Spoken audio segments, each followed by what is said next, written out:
Archaeological exploration swept through the ruins of the ancient world in Mesopotamia, a land we now know as modern-day Iraq. What they uncovered in those sands would rewrite our understanding of history forever. One of the most extraordinary finds was the Library of Ashurbanipal in the ancient city of Nineveh.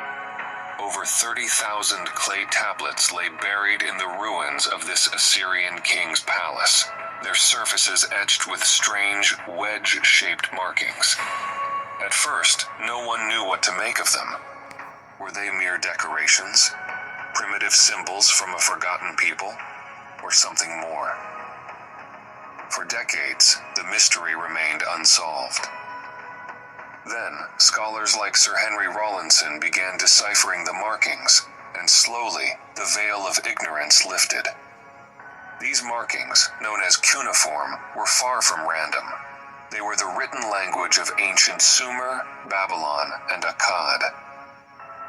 Suddenly, the ancient world began to speak. What it had to say, however, was not what anyone expected. At first, the contents of these tablets seemed mundane. Lists of goods, business transactions, legal agreements, and royal decrees. But then, deeper within the archives, something far more significant emerged. These were stories. Stories of creation, stories of floods, stories of kings who ruled not for decades, but for millennia. As the translations continued, scholars were struck by how familiar these narratives sounded. These weren't just stories, they were echoes of the same tales we find in the Bible. But here's the key. These stories were older, much older. They predated the Bible by thousands of years, and they spoke of something the Bible does not. These texts didn't tell of a single divine creator, as the Bible does. Instead, they told of powerful beings who came from the heavens to shape the fate of humanity. These beings had a name. The Sumerians referred to them as the Anuna, while the Akkadians called them the Anunnaki. But who were the Anunnaki? Were they gods, as ancient texts suggest? Or could they have been something else entirely? Something more tangible, more real? What exactly do these ancient tablets reveal about them? What was their purpose here on Earth? These questions have haunted scholars, theologians, and truth seekers for generations. And yet, as we'll discover, the deeper we dig, the stranger and more unsettling the answers become. The story doesn't end with the Library of Ashurbanipal. It was only the beginning. As the excavation of ancient Mesopotamia continued, more tablets and inscriptions surfaced, each one adding to a puzzle that we are still struggling to piece together. What secrets did they leave behind for us? And why do so many of these ancient records seem to converge on one undeniable truth? That humanity's earliest stories are not about gods in the traditional sense, but about an extraordinary connection between human beings and beings from the stars. It is here, in these ancient texts, that the mystery of the Anunnaki truly begins to unfold. One of the most astonishing texts is the Epic of Gilgamesh, the oldest known mythological account in human history. It recounts the adventures of Gilgamesh, a Sumerian king who was said to be part human, part divine, a hybrid of man and Anunnaki. The epic speaks of Gilgamesh's desperate search for immortality, a theme that echoes humanity's timeless longing to transcend its mortal limitations. But there's something deeper here. The tale doesn't just describe Gilgamesh's struggles. It reveals a world where the Anunnaki walked among humans, ruling over them as gods. It suggests that the Anunnaki had knowledge of life, death, and the mysteries of existence that they deliberately withheld from humanity. Why? What were they protecting or hiding? The Epic of Gilgamesh became even more extraordinary in 1872, when George Smith, an Assyriologist working at the British Museum, made a groundbreaking discovery. Among the shattered fragments of clay tablets, Smith deciphered the 11th tablet of the epic. A tablet that contained a story eerily similar to the biblical tale of Noah's Ark. Known as the Flood Tablet, it recounts how the gods, or more specifically the Anunnaki, decided to destroy humanity with a great flood. But one Anunnaki figure, Enki, defied this decree. Enki, who had always shown a certain favor towards humanity, chose to warn a man named Utnapishtim. Enki's warning, however, was not given directly.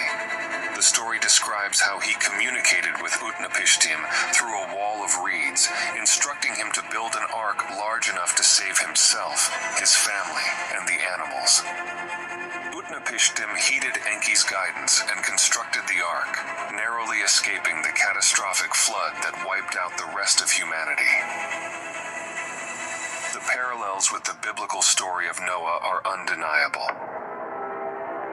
Both tales speak of a righteous man warned of an impending flood, given divine instructions to build an ark, and tasked with preserving life. But there is a critical difference. In the Bible, a singular God both destroys and saves humanity. The roles of judgment and mercy are merged into one omnipotent being. In the Epic of Gilgamesh, however, these roles are divided among the Anunnaki. Enlil, the leader of the Anunnaki, is the one who decrees humanity's destruction, deeming them too troublesome to be allowed to live. Enki, in contrast, acts as a protector and guide, defying the will of the other Anunnaki to ensure humanity's survival. This division of motives among the Anunnaki adds layers of complexity to the narrative. It forces us to ask, were the gods of Sumerian myth truly benevolent, or were they as divided and flawed as humanity itself? What's even more startling is that this Sumerian account predates the Bible's flood story by thousands of years. Could it be that the biblical story of Noah is a retelling, a reinterpretation of the Sumerian myth? And if so, why would the Bible obscure the involvement of multiple beings and reduce them to a singular God? What might have been lost or deliberately erased in this translation? But this isn't the only ancient flood narrative that connects the Anunnaki to humanity's survival. There is another myth, one that helps us piece together this puzzle further. The Epic of Atrahasis. In the Atrahasis, we find yet another tale of a great flood, one that also predates the Bible's narrative by millennia. The story begins with the Anunnaki growing increasingly frustrated with humanity. Unlike the Bible's moral framing, this frustration has little to do with human sin or divine justice. Humanity, in the eyes of the Anunnaki, had grown too numerous, too noisy, and too difficult to control. The flood, therefore, was not an act of punishment or purification. It was a calculated move to solve what the Anunnaki saw as a practical problem: overpopulation. Yet once again, Enki emerges as the protector of humanity. He defies the council of the Anunnaki to warn Atrahasis, instructing him on how to construct a vessel capable of preserving life. It's the same familiar structure: a chosen man, a divine warning, a flood, and a vessel to save humanity. Sound familiar? It's the same story retold in the Bible as the tale of Noah. But here's the crucial difference. In the Bible, we are taught to see the flood as an act of divine justice. In the Sumerian versions, it's a much more practical, almost coldly calculated decision. The flood wasn't sent by an omnipotent God to punish sin or cleanse the earth. It was an act of control, a way for the Anunnaki to maintain balance and power over the humans they had created. These parallels between the Epic of Gilgamesh, the Atrahasis, and the Bible are too striking to ignore. They They challenge us to rethink not only the origins of these stories, but the motivations of the beings they describe. If the Anunnaki truly played a role in shaping early humanity, what was their ultimate goal? Were they caretakers, oppressors, or something in between? Perhaps the answer lies in yet another ancient artifact, one that offers a glimpse into the relationship between humanity and the Anunnaki. Not through myth, but through what appears to be a straightforward record of history. This artifact, known as the Sumerian King List, is a tablet that bridges the gap between the mundane and the extraordinary. At first glance, it seems like nothing more than a ledger, a simple chronology of kings and their reigns. But hidden within its text is something that defies explanation, something that pushes the boundaries of what we understand about the ancient world. The Sumerian King List, at first glance, appears to be little more than a dry historical record. It lists the kings who ruled in Sumer, their names, and the lengths of their reigns. But as you read further, something extraordinary becomes clear. The early kings weren't like the rulers we know today. These kings reigned for tens of thousands of years. Some dynasties lasted over 200,000 years. How is that possible? These are not symbolic numbers. They're precise, down to the year, the month, and sometimes even the day. Scholars have tried to explain this in many ways. They've called the numbers metaphorical, symbolic, even fantastical. But those interpretations don't align with the precision of Sumerian record-keeping. Remember, this is the same culture that gave us the 60-second minute, the 60-minute hour, and the 360-degree circle. These were people obsessed with precision. So why would they suddenly abandon that obsession when it came to recording the reigns of their kings? Could it be that these rulers were not human at all, but Anunnaki themselves? Could this be evidence of beings whose lifespans dwarfed our own? Beings whose rule was measured not in years or decades, but in millennia? The deeper we dig into these texts, the clearer it becomes. The Sumerians weren't writing mythology. They were recording history. A history of contact with beings who came from the stars. But if the Anunnaki were real, if they truly ruled over humanity in our earliest days, what was their purpose? Were they benevolent caretakers, or were they oppressors? What did they want from us? The answers to these questions are buried within the texts, within the stories that have been passed down to us. But one thing is certain. The Sumerians believed their civilization wasn't the result of human ingenuity alone. They believed it was a gift, or perhaps a burden, bestowed upon them by the Anunnaki. But this revelation leads us to a deeper, more troubling question. If the Anunnaki shaped humanity in the past, could their influence still linger today? And why has so much of this knowledge been hidden from us? The answers may lie not just in the texts themselves, but in what has been done to suppress them. For centuries, the Bible has been revered as the definitive account of humanity's origins, a divine revelation that shaped the spiritual and moral fabric of countless civilizations.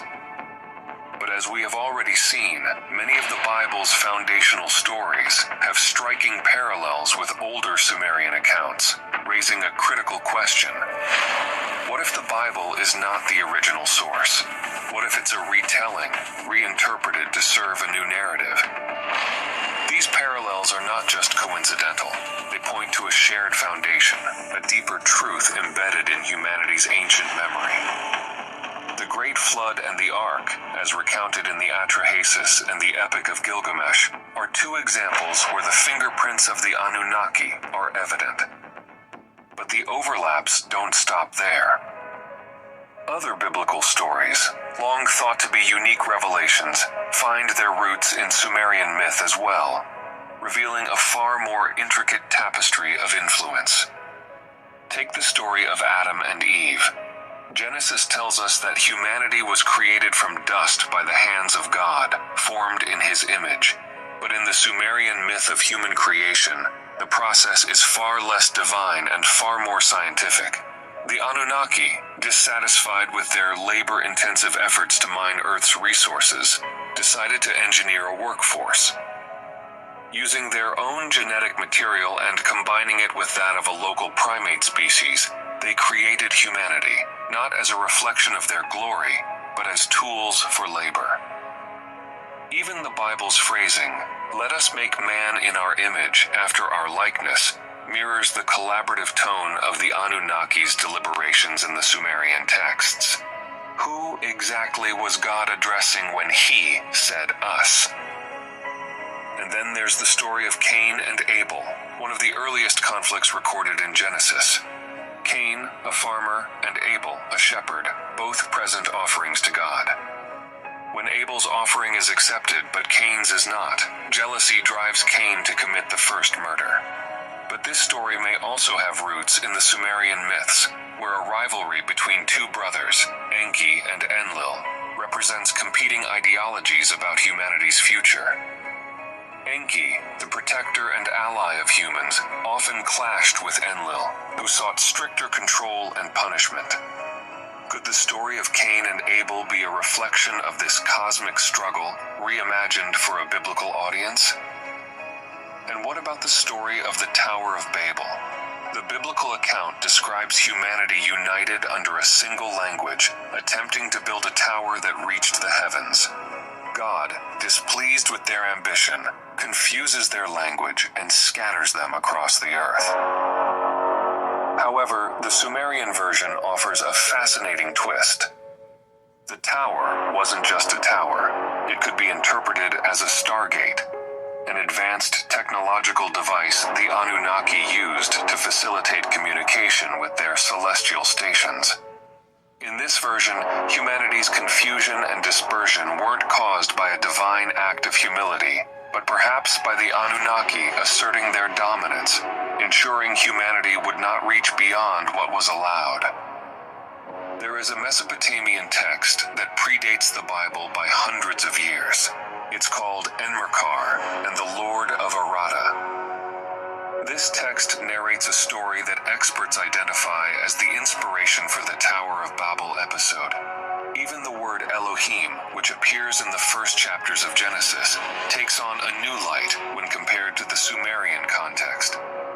As we've discussed, Elohim is a plural term, often translated as God, but more precisely means gods in the plural, and is interpreted by some as the powerful ones. This mirrors the Sumerian word Anunnaki, meaning those who came from the heavens to earth. Both terms describe a collective of beings rather than a singular deity, prompting us to ask, could the Elohim of the Bible and the Anunnaki of Sumerian tradition be the same group of beings, remembered and reinterpreted through different cultural lenses? But here's where it becomes even more fascinating. The Sumerian texts are far more specific than the Bible when it comes to the nature of these beings. The Anunnaki weren't omniscient or omnipotent. They had personalities, conflicts, motives, and limitations. They argued among themselves, they made mistakes, and they ultimately abandoned their rule over humanity. If the Bible's Elohim and the Sumerian Anunnaki are indeed the same, why would this complexity and nuance be stripped away in the biblical narrative? What purpose does it serve to portray a unified, singular God instead of a group of flawed, extraterrestrial beings? This leads us to a larger question. Why have these connections between the Bible and Sumerian mythology been obscured for so long? Were the biblical authors simply adapting existing stories for their audience, or were they deliberately rewriting history? If so, who benefits from this revision? The implications are profound.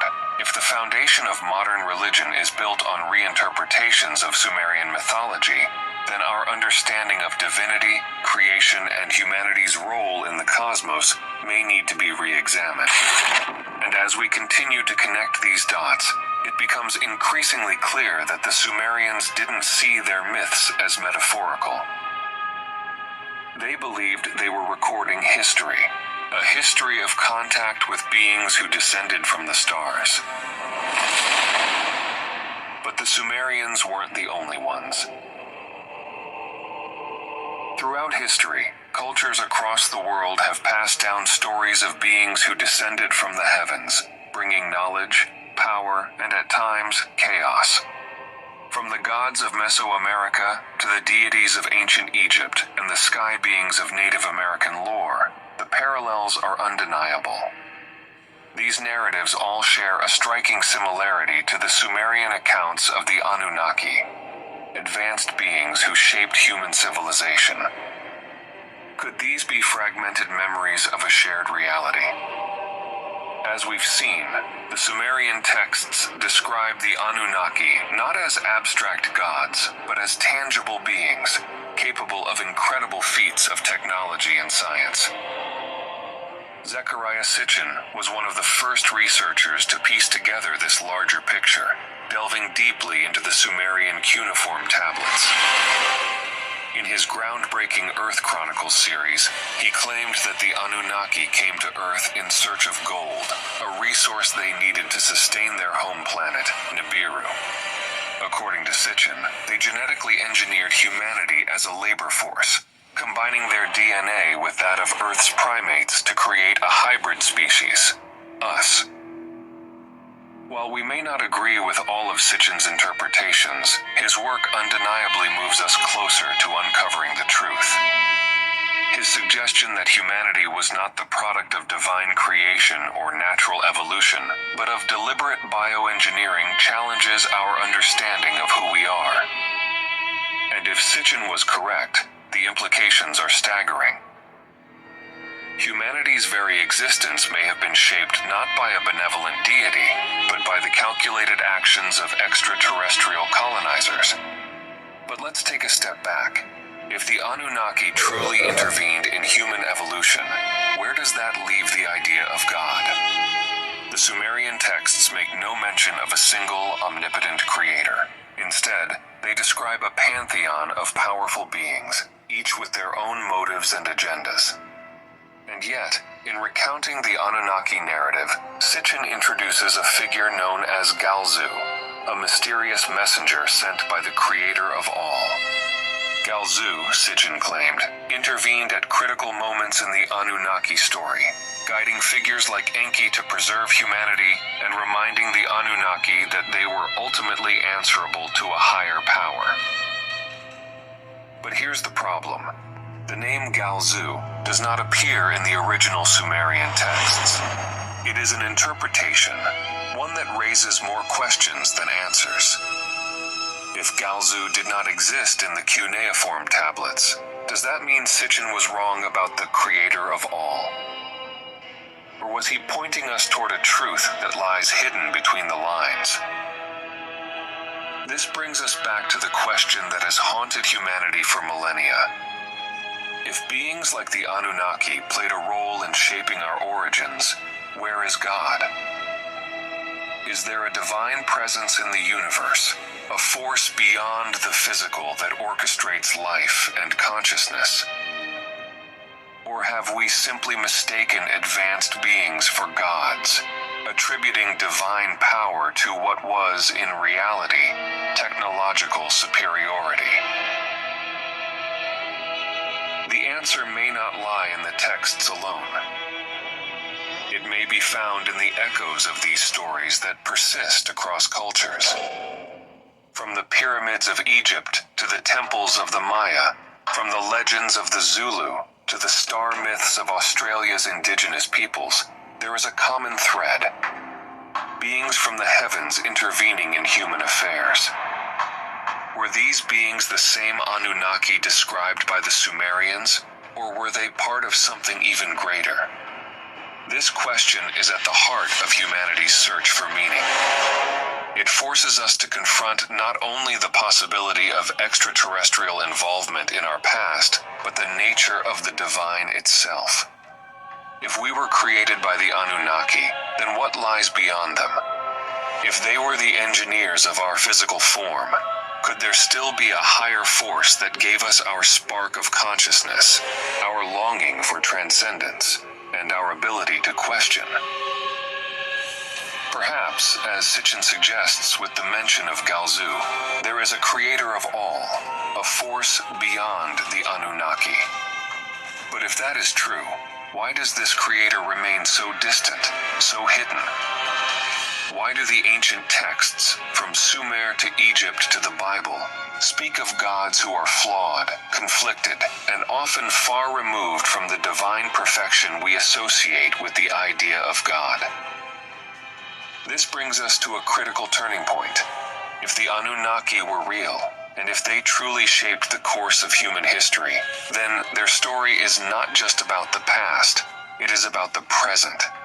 It is about the divine within the universe and the divine within us.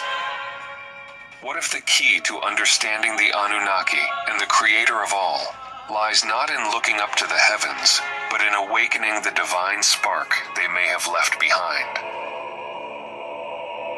To explore this idea, we must turn to one of the oldest creation myths from Mesopotamia, the Enuma Elish, the 7 tablets of creation. This ancient text recounts a profound moment where the Anunnaki sacrifice one of their own, a god named Kingu, to give life to humanity. Humans, according to this myth, were born from a mixture of the slain god's blood and the clay of the earth. In this act, the essence of the divine, the very lifeblood of the Anunnaki, was infused into humanity. Similarly, as we have already seen in the Atrahasis myth, it is the goddess Mami, also known as Belet Eli, Ninmah, or Ninhursag, who brings humanity to life. She is called the Mother Goddess for a reason. She combines the divine essence of the gods with the raw material of Earth to mold the first humans. If the stories are to be believed, the divine essence was not something outside of us. It was part of our very creation. This realization carries profound implications. If the divine spark lies hidden within us, then it suggests that humanity is not merely the byproduct of genetic engineering or divine experimentation. It suggests that the essence of the Anunnaki, and perhaps the essence of divinity itself, exists in every human being. It is not something we must seek from above or beyond. It is something we must awaken within ourselves. I do believe in God, but not as a man sitting on a throne, nor as a superhero descending from the heavens. I believe in God as energy, as frequency, as the very force that animates the cosmos and sustains all life. God, to me, is not an individual, but a field of energy that permeates the universe, connecting all things and all beings. This energy exists not only in the stars and the heavens, but also in the depths of our souls. The divine is not something we must worship as separate from us. It is something we must recognize as part of us. This understanding aligns with what many ancient traditions across the world have preserved. For millennia, cultures have spoken of the connection between humanity, the cosmos, and the divine. They have described ways to transcend the mundane, to reach states of consciousness where the divine within us can communicate with the divine in the universe. They have recognized that we are not separate from the stars. We are born of them. These ancient traditions remind us of a truth that modern society has largely forgotten. They tell us that divinity is not something confined to temples, books, or distant realms. It is in the very air we breathe, the light of the stars, and the pulse of our hearts. By reconnecting with this divine essence, we can rediscover not only our place in the cosmos, but also the limitless potential that lies within us. If we reconnect with the divine spark within, we can break free from the limitations that have been imposed on us, limitations of fear, submission, and division. Imagine a world where we no longer look to external forces to define our worth, where we unite as a species and harness the potential that has been dormant within us for millennia. This is not just about understanding the past, it's about transforming the present and reclaiming our future. In connecting with this divine frequency, we also connect with the Anunnaki story on a deeper level. If they gave us their essence, if they left their mark on our DNA and our consciousness, then we are not just their creations, we are their continuation. Their spark, their knowledge, and perhaps even their flaws live on within us. And that spark can be nurtured, awakened, and expanded. So how do we reconnect with this divine energy? How do we awaken the spark that has been hidden within us? The answers lie in stillness, in self-awareness, and in looking inward as much as outward. The divine is not something that can be reached through force or technology. It is something that must be felt, understood, and aligned with. It is in the moments of silence when we listen to the rhythm of our own breath. It is in the moments of awe when we gaze at the night sky and feel the infinite expanse of the universe pressing against our souls.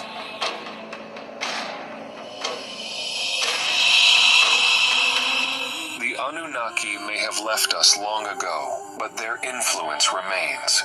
And perhaps their greatest gift was not the systems they created, nor the civilizations they shaped, but the divine spark they left hidden within us. A reminder that humanity is more than what we see on the surface. Yet, if this spark resides within us, if this truth is so powerful, we must ask, why has it been hidden from us for so long? Why does the Bible, revered as the ultimate guide to truth and spirituality, obscure this knowledge? Why does it reduce the complexity of the Elohim, a plural term that mirrors the Anunnaki, to a singular God, masking the idea of beings who walked the earth, who ruled as kings and gods, not because they were divine, but because they were superior? Why does it fail to tell us that the God who created man and then walked in the Garden of Eden, the one who destroyed with the flood and scattered humanity at Babel, may not have been an all-powerful creator, but beings with motives of their own? What if the Bible was rewritten, not to reveal the truth, but to control it? To consolidate the fragmented stories of humanity's origins and reshape them into a narrative that served the interests of those who wielded power. After all, if humanity was taught that its creators were flesh and blood beings, flawed and fallible, wouldn't that disrupt the divine authority of religious institutions? Wouldn't that force us to question everything we've been taught about God, creation, and our place in the cosmos? And it's not just religion. What about governments? Why don't they speak of the Anunnaki, of the ancient texts and tablets that reveal humanity's early encounters with these beings? Why don't they acknowledge the possibility that advanced extraterrestrial beings influenced the course of human history? Could it be that they too are invested in keeping us in the dark? Mainstream historians often dismiss the Anunnaki hypothesis, labeling it pseudoscience or myth.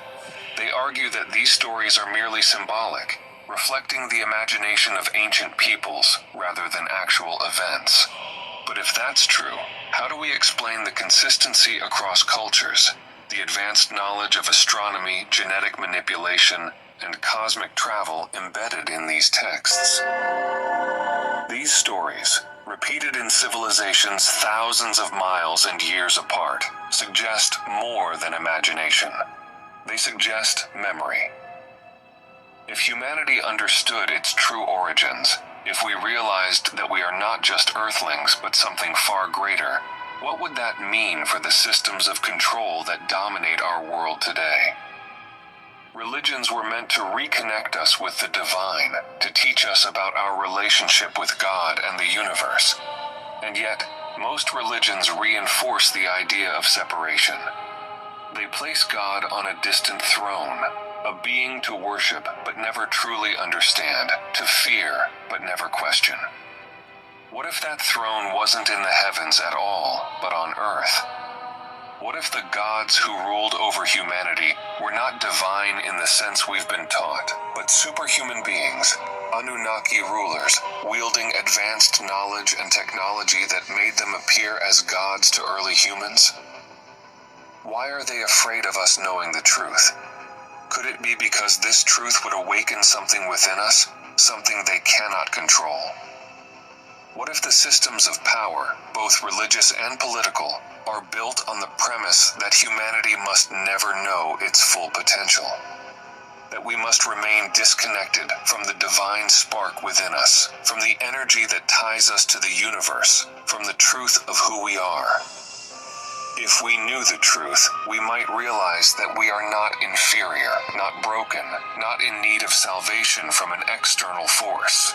We might realize that we are already connected to the divine, that the power to shape our destiny lies not in the hands of gods or institutions, but within ourselves. That the systems of control, of fear, of guilt, of submission, are illusions designed to keep us from reclaiming what was hidden in us from the very beginning. This is the ultimate question. What are they so afraid of? Is it that we might break free from the idea of needing intermediaries to reach the divine? That we might stop looking to kings, priests, and governments for answers and start looking within? If humanity truly understood its origins, if we understood that we carry the essence of the divine, that we are in a way descendants of gods, what kind of revolution would that spark? Perhaps the greatest fear of those in power is that humanity would no longer submit. That we would stop worshiping the systems they created and start creating systems of our own. That we would stop looking to the heavens for salvation and start finding it in the divine spark within us. This is the secret they don't want you to know. This is why the story of the Anunnaki is suppressed. Why the fragments of truth buried in ancient texts are ridiculed, ignored, or rebranded as mere myth. Because if you knew, if you truly understood, then the systems of power and control that have ruled for thousands of years would crumble. And maybe that's exactly what needs to happen. These are not easy questions. They challenge everything we've been taught, everything we believe about who we are and where we come from. But you were chosen to see this, to ask these questions, to explore what others are too afraid to confront. And once your eyes are opened, there is no going back. So now the choice is yours. Will you walk this path of discovery? Will you seek the answers that have been hidden from us for millennia? Because this is not just the story of the Anunnaki. It is the story of you. It is the story of humanity. And perhaps it is just the beginning.